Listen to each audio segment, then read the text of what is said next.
Hey, Warpugs. So today we're checking out DystopianChimp's analysis of the Chaos Gods as they are.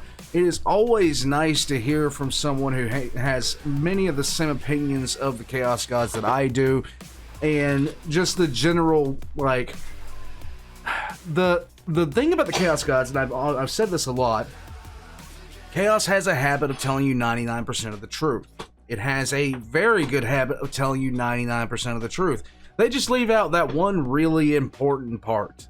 And the important part is usually the part that, you know, if you heard it, you'd run screaming from exactly what it is that they're trying to pitch to you. In the case of Horus, he showed, the Chaos God showed Horus 99% of the truth. Just left out the part it was because of him that everything was going to go like this. They just left that one little tidbit out. One sentence changes the entire narrative from their perspective. Guys, I've been saying this for a little bit. I got my new t-shirt, I got my new shirts in. This is the Lore Stories and Theories emblem. Thank you very much to Warrior Tier. Decreaser designed this emblem. And, hey, it looks amazing. I've had it on as a symbol of the Lore channel ever since it happened. Check out my Lore channel in the description down below. I will be going back into Lore once everything gets sorted. I just found out today that in about a month I'm going to be taking about 5 days away, going down home and visiting my family. So that's going to be a big deal for me because I haven't seen my family in about a year now. So I have been really. I saw my brother last year. We went to a West Virginia game together, but for the most part I've been outside of that, and it's going to be nice to be home.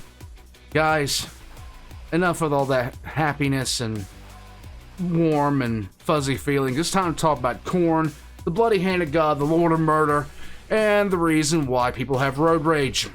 Let's get into it, Warpugs. Khorne doesn't respect you. Khorne, the blood god, the taker of skulls. Khorne, the blood god, the taker of skulls, the great butcher, the lord of battle and rage. He is no foppish aristocrat, no preening lord decorated with priceless robes and jewels. He is no spineless tyrant, no indifferent hypocrite fattened on total willful indulgence. He is not the reckless butcher who ever strikes without purpose, nor is he the dishonorable wretch who strikes from the shadows. I actually have a champion of Khorne in my house right now. Hold on a second.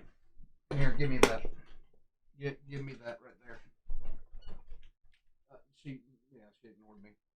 Yeah, I have a champion of Khorne in my house right now. Hold on, we're trying to track her down because she doesn't realize we're talking about it. She doesn't realize her name is up. Come here. Rolling. This is the champion of Khorne. Look how angry she is. Do you have anything to say? What do you think about your patron deity? Nothing? You got nothing to say today? Nothing at all. Just like Khorne. You don't have any words of wisdom or philosophy. You don't have any real, meaningful thing to contribute to a conversation. You just exist to hate. And that's all you exist for. That's because you're a kitty. Warpugs. That was a little aside. Let's go. No. Khorne is the warrior ascendant, the total epitome of martial glory. He is the courage that cannot be shaken. He is the pride that demands one to meet their enemies openly, face to face. He is the herald of righteous combat, the champion of simple, primal truths, stripped bare of schemes and trickery. Survival of the fittest. He is the one and only god that is truly different. The one god who wears no mask, who speaks no lies. Everything he said so far is absolutely true. Offers no false promises, no false temptations or half-truths. He gives you power. He gives you strength. He restores the self-respect that has been beaten out of you by the boots of tyrants. He lifts you up from the dirt and grants you the esteem that you've long been denied. And with these gifts, your chains are broken. For Khorne grants you the freedom to seize your own destiny. He promises the ruin of those who would despise you, and vengeance against those who have wronged you. Why should you spend your life slaving away endlessly in some dank, dark factory, making others rich while you wither away, forgotten in darkness? Why should the tax collector take the fruits of your labor, earned with your blood, your sweat, your tears, while you struggle to survive? Why should the gang boss get to laugh as he steals your rations and forces you into the deepest, deadliest parts of the mines? Why should they laugh at you as if you are beneath them? You need only please Khorne, and everything changes. Everything. For a while. No longer must you bow to those who mock you, beat you, and steal from you. With every cut of your knife, with every skull taken in Khorne's name, you can claim your freedom, your potential, your future. And the Blood God will watch, and he will be pleased by your courage, your fury, and your victory. For Khorne calls us to rise, to take the fight to our enemies head on, to cast down our tyrants in a tide of pure, unadulterated carnage, to find our true purpose. So with our axes, with our swords, with our fists, and with our teeth, we must rip and tear into the enemy without mercy. We must howl his battle cries. We must shout his name to the sky as we wade through the endless butchery of righteous battlefields. Yay. Let our enemies lie broken, their banners torn and fallen around them, and let their skulls... Let us take them too. Let us clean them. Let us lay them at his feet to be fused into the mountainous glory of his blessed skull throne.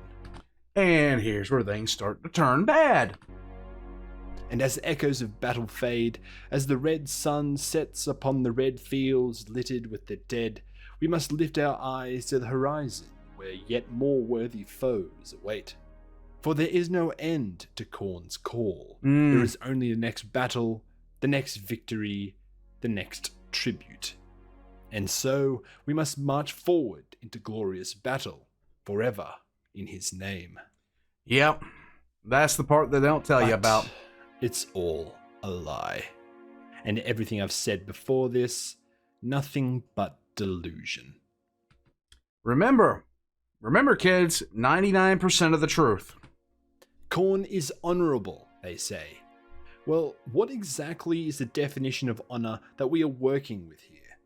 Is it honorable to leave streets drenched with the blood of infants and the elderly? How morally right is it to slaughter unarmed civilians wholesale? To murder the innocent and the vulnerable? To butcher the sick, the wounded, the fleeing, and the surrendered? What honor is there to be had in cannibalizing the dead, in mutilating them, in painting your armor with their blood, and taking their skulls as trophies? Right. None. There is no honor to be had in such acts. Unless your definition of honor is whatever you make it. Unless that. Only primal bloodlust and weakness.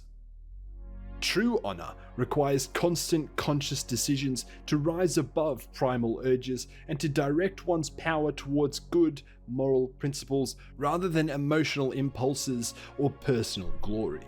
The path of Khorne demands the total elimination of all such constraints, reducing everything to a frenzied, senseless carnage that is completely devoid of any higher meaning. Khorne reduces everything into simple, merciless violence, raw destruction, wicked and immoral, an existence where strength and unchecked violence are ends unto themselves. Khorne hates magic and sorcery. Unless it benefits him. He sees its use as an act of cowardice. How then are we defining magic or sorcery? Khorne may believe it as a weapon of the weak and cowardly, but his forces and their weapons are absolutely dripping with unholy supernatural powers. Manifestation, burning auras, enhanced strength, blinding speed, incredible resilience, and unnatural regeneration beyond that of any loyal Astartes or baseline human. Are these boons not a form of sorcery just by another name? No, you see, because that would go against the narrative. Does this not create a battlefield that is inherently unequal, unfair, dishonorable, one manipulated through the use of methods that Khorne judges so harshly. Khorne's disdain for trickery and deceit does not extend to his own powers, nor does his supposed devotion to honourable combat prevent him from using unfair advantages. He and his forces use magic or sorcery openly every moment of every day, but for some reason, for Khorne and his legions, it doesn't count, and we all pretend that it isn't happening. And also, if we define sorcery as the manipulation of warp energy to achieve tangible effects in the material realm, then what of Khorne himself? He is of the warp, he is made from its essence. Some might even say that he is little more than a sentient cloud of raw emotion and energy given form. That's really what he is. If Khorne truly believes the manipulation of warp energy is dishonorable and cowardly, then his very nature should be an affront to his own values. You see, this is the thing that everybody that talks about Khorne in a positive light doesn't understand. It's that one bit of truth at the end of it. Khorne is honorable. Khorne is martial prowess. Khorne is this. Khorne is that. Khorne is blah, blah, blah, blah, blah. But then everybody forgets the one true thing about Khorne. Khorne doesn't care where the blood comes from as long as it flows. Which kind of contradicts everything else. His own existence should be the ultimate dishonor, an act of cowardice, one would think. Whoa. Khorne is honest. He doesn't manipulate you. Really now? Well, what exactly happened to Dawn in the Siege of Terror? Did Khorne not try to convert him by manipulation in every sense of the word and gaslighting for what was subjectively some 400 years? Yeah! Did Khorne not force Dawn to live in an unending illusion with nothing but his dead sons, a maze of never-ending walls, a red desert, and endless whispers as his desperate play to sway the Praetorians' loyalty? And remember, Dorn also countered that by recounting battles and engineering principles. If Khorne were truly honest, he would have shown himself clearly and said, "Hey Dawn mate, pledge yourself to me, kill your dad and brothers and betray humanity, the Imperium and everything you've ever fought for. And in doing so, I'll give you absolutely incredible power and immortality so you can become a true demigod that can destroy almost anyone and anything. But you'll also become enslaved to an unquenchable thirst for blood and war, losing almost all sense of who you once were, and you will only want to kill everyone around you and eat them forever, and you'll sort of merge your mind and soul with me in the warp, and you'll become my war slave, and there's no takebacks ever." How does that sound? Are you in? But no, Khorne didn't say that.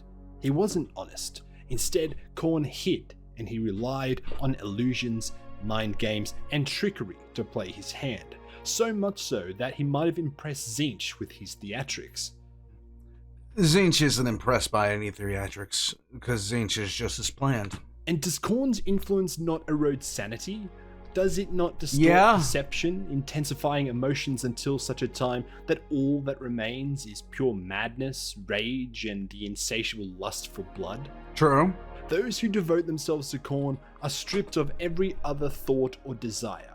Every bond of loyalty, family, or alliance, they are reduced to things that crave only blood and slaughter above all else. They become almost mindless tools, totally incapable of pure thought or reason, that exist only to quench their own thirst and that of Khorne. Now, the World Leaders are not a great example of this, because the World Leaders are usually afflicted by the Butcher's Nails at the same time they're afflicted by Khorne. So it's like double the fun of Double McGum, only with an axe. So if you really want to look at a group that's got all the hallmarks of Khornite influence, just look at the Blood Pact. You'll be good. And what of the Horus Heresy? If Khorne is truly a god of martial honor and straightforward combat, how does one understand his involvement and support in what was nothing less than the grandest of schemes? Right. A galaxy-spanning, civilization-shattering betrayal filled to the brim with deceit and treachery.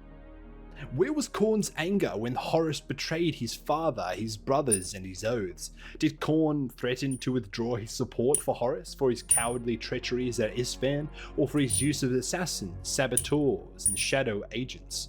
No. Did the Blood God demand an honourable direct march on Terra immediately at the outset of the war, a glorious and open duel with the Emperor one-on-one as his supposed values would suggest? No. Khorne accepted it all. The detours, the lies, the tricks, the backstabbing, and the manipulation, because he enjoyed it and it delivered him all he really wants.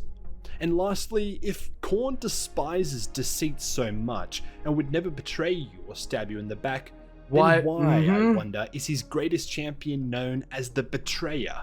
Why does Khorne himself look well upon those warriors who slay their allies, and bestow his greatest favour upon those who butcher without restraint? Remember, kids, Khorne is honourable, doesn't lie to you, doesn't manipulate you, but he also doesn't care where the blood comes from. It seems to me that Khorne's values are quite malleable for the supposed god of honour. Parasites. Khorne is not honourable. He is not generous, honest, or courageous. He is not different. We are talking about a deity whose battle cries swap between maim, kill, burn, and blood for the blood god, skulls for the skull throne. True. And the personal motto of Khorne, if you like, is literally Khorne cares not from where the blood flows, only that it does. For Khorne, honour, honesty, and all the other supposed virtues that the deluded try to attribute to him are entirely secondary and ultimately meaningless. His sole priority is slaughter and blood. Right. As is stated in the ancient 2nd edition Codex Chaos, Khorne's followers may feel they can justify their life of slaughter in any number of ways. Honor, bravery, or martial pride. However, the most fanatical of Khorne's worshippers know that he desires only wild slaughter in his name.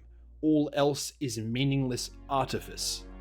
You see, this is what, you know, those little, like, read the disclaimer down below, you know, power, respect, honor, Khorne, and then read the wall of text that is below, that is in, like, 2-point font.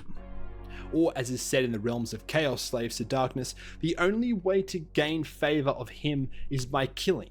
Enemies or friends, all the dead are equal in the eyes of Khorne. The only way to incur his displeasure is by not killing. Betrayal, backstabbing, and infighting are rampant among his forces, driven by an unending demand for blood, regardless of its source, as his mantra encourages.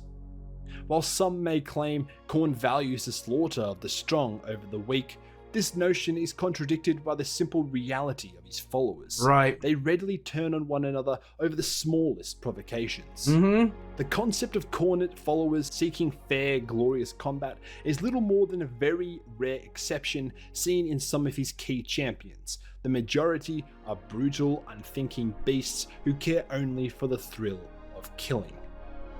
Anecdotal instances are also often mentioned, though for the life of me I can't find the sources, where World Eaters apparently spare children, slaughtering everyone else around them, but often leaving the young unharmed and orphaned.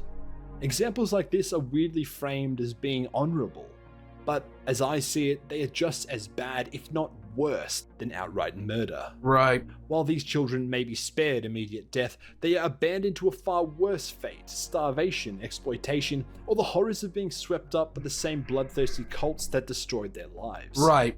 In leaving them so utterly vulnerable, the World Eaters commit an act arguably as cruel as killing them outright. A quick death, some would say, would be a kinder mercy for the suffering and inevitable corruption that they will be forced to endure. Especially if it's chaos like there's so many, like, point by point reasons why this is, like, life in the Imperium is hard enough. It's even harder for people who can't really do anything for themselves, flat out. Anyway, even with all this said, the idea of Khorne's honesty remains the most deeply entrenched myth among his defenders. Yep. Now, although we've already talked about Khorne's tendency to manipulate, there may be a nugget of truth somewhere in this argument, though I think honesty is far, far too strong of a word. Maybe straightforward in his objectives is something that is more That's accurate better to say. Khorne will manipulate you. You will be betrayed in his service. You will, at some point, lose control of your mind and your thoughts, but you get power in turn for making blood flow. That's pretty much the arrangement. Forget about honor, bravery, courage, and glory. All of these are just the buzzwords of Khorne salesmen used to lure followers into his service. There is no moral justification for Khorne, as Nurgle and his followers will try to use as a defense for their own wicked workings. There is no claim that Khorne's work is morally righteous, virtuous, or benevolent. His goals are simple, endless violence, and a demand for blood, and in that sense, I can somewhat appreciate the straightforwardness. But power... Yeah, but at the same time, if you are on a world that has never seen Khorne, the marketers for Khorne will be like, okay, you know, a lot of the things that you see in the Astartes, they'll talk about as far as, you know, oh, well, these are hallmarks of Khorne. Look, they are disciplined, they are honorable, they fight for their protectors, martial pride, all this other kind of stuff. But power, death, and destruction. That is what Khorne is about, and let's not pretend that it's any deeper than that. So, with all that said, this is not to say that Khorne is more or less immoral than the other Chaos Gods, but he is just as wicked and merciless as them. He is just as hypocritical as them, he is just as manipulative as them, and his actions, existence, and gifts are not driven by any positive attribute or sense of honor or martial pride. He is not honorable, he does not respect you, he is rage personified, violence without purpose, destruction without cause, and to follow him is to abandon all pretense of principle and descend into total chaos and eventual madness to become a drooling slave, devoid of all human bonds, in eternal service to the blood god's eternal hunger. Hooray. Anyway, thanks for watching. Dystopian Chimp, out. It's like I said, and it's like I've been saying. It's like I've been saying about the Chaos Gods in general. I said this way back about probably a year and change ago, on my lore video about Chaos itself. Khorne is a parasite. No better, no worse.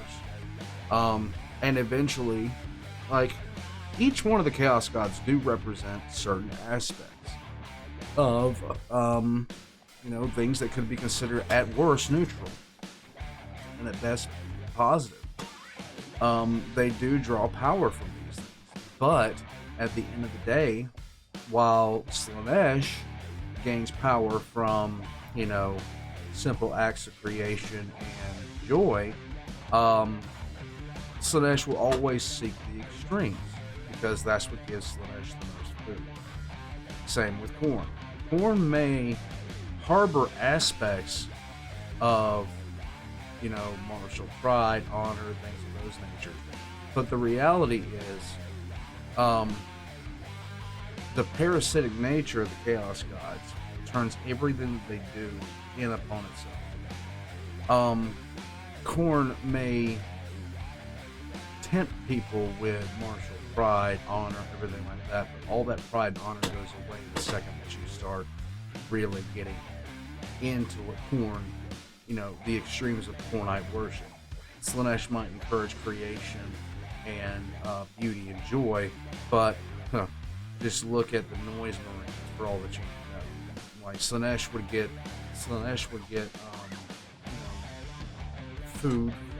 food from someone learning how to, do a solo on a cello, and then continuing worship of Slaanesh would eventually wind them using someone's intestines as strings, and then it's just hideous, it's nightmarish, it's ugly. It's disgusting. It's just horrific. The principles that are marketed for these deities are always something that's either neutral or a benefit, and then it all comes unraveled once the worship of those things deepen. Once they start getting real food. It is what it is, guys. And like I said, I argue a lot about the sentience of the Chaos Gods, because a lot of people say that they are indeed sentient. I don't quite know if you can qualify them as a consciousness, but I do know that they are a parasite, and they have learned how to feed themselves quite well on humanity and pretty much everyone else. War bugs, dystopian chimps looks at both the Chaos Gods, Nurgle and Khorne, are like I keep on saying it. They tell you 99% of the truth is not the 1% that you need. So everything that he set up there at the front is true until it isn't. Until it isn't. Khorne isn't manipulating. Right. Khorne wants you to be honorable and have martial pride until you have the strength to where you don't need honor or martial pride. Khorne markets himself off as a Khorne marketers will sit there and say warrior's code, things of that nature, only for the second that Khornite worship gets to a certain point, it's all blood, skulls, death. Guys, I'm gonna head out from here. Check out DystopianChimps links in the description down below. So far, both of these that we have seen, Nurgle and then Khorne, have been excellently done. I think he and I would very much get along when it came to talking about the Chaos Gods, because our views are very, very similar on them. Guys, check out my links in the description below. Get yourself a Lore Stories and Theory shirt. I'm going to be out of here. Khorne is a member of Patreon for early access. I'll catch you guys next time.